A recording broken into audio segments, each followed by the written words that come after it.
د اذان نیوز محترم لیدونکو السلام علیکم. په ترکیه او سوریه کې ډېرې سختې زلزلې شوي دي چې د دغه زلزلې له امله ان زرګونه انسانان وژل شوي دي.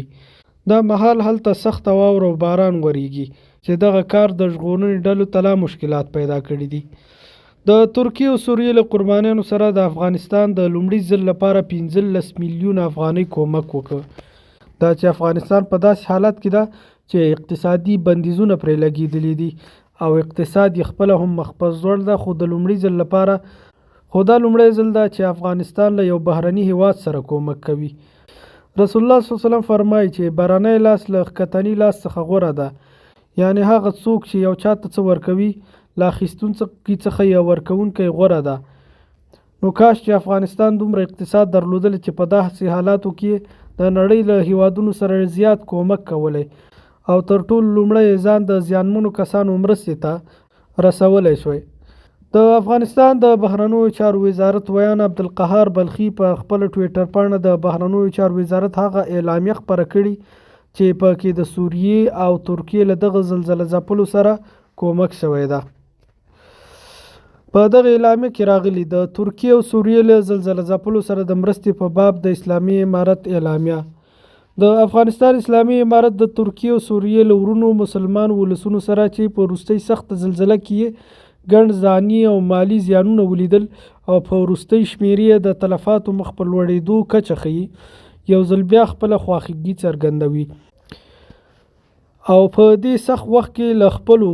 دردېدلو ورونو او خویندو سره درېږي او د بشري خواخوږۍ او اسلامي حکومت پر بنسټ 10 میلیونه افغانیو په کچه د ترکیې له زلزله ځپلو سره او د 15 میلیونه افغانیو په کچه د سوریې له زلزله ځپلو سره مرسته اعلانوي. د یادونې وړ ده چې د افغانستان اسلامي امارت د ژغورنې او روغتیا ټیمونه هم چمتو دي چې د اړتیا پر مهال د ژغورنې په عملیاتو کې برخه واخلي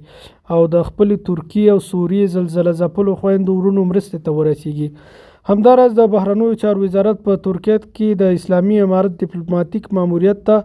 هدایت ورکوي چې د خپلو امکاناتو په محدودیت کې زلزله ځپلو سره د خپلو هڅو هاند دریغه ونه کړي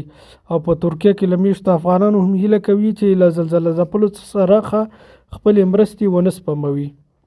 په افغانستان کې د ترکیې سفارت چې د افغانستان اسلامي امارت استازیتوب کوي 2 میاشتې وړاندې د افغانستان اسلامي امارت ته سپارل شوی. په هغه وخت کې د افغانستان د بهرنیو چارو وزیر ښاغلی امیر خان متقي دغه سفارت ته تللی او هلته یې وینا کړې وه. افغانستان له خپلو دغه نشتو امکاناتو سره له ترکیې او سوریې ولس سره کومک وکړ، خو سعودي عربستان چې د اوکراین سره 400 میلیونه ډالر کومک وکړ، تر اوسه پورې په رسنیو کې داسې څه نه دي راغلي چې سعودي له دغه کسانو سره مرسته کړې وي. که چیرې په اسلامي نړۍ کې د اسلامي امارت غوندې نور حکومتونه هم پیدا شي او د اسلامي اخوت پر بنیاد له مسلمانو هیوادونو سره خپلې اړیکې وپالي، نو ژر ده چې اسلامي ټولنه کې یو ځل بیا د اسلام د تیر عزم او برم څرک پیدا شي چې په نتیجه کې به یو ځل بیا اسلامي دولتونه په نړۍ کې داسې وځلیږي لکه تیر کې چې ځلیدلي وو.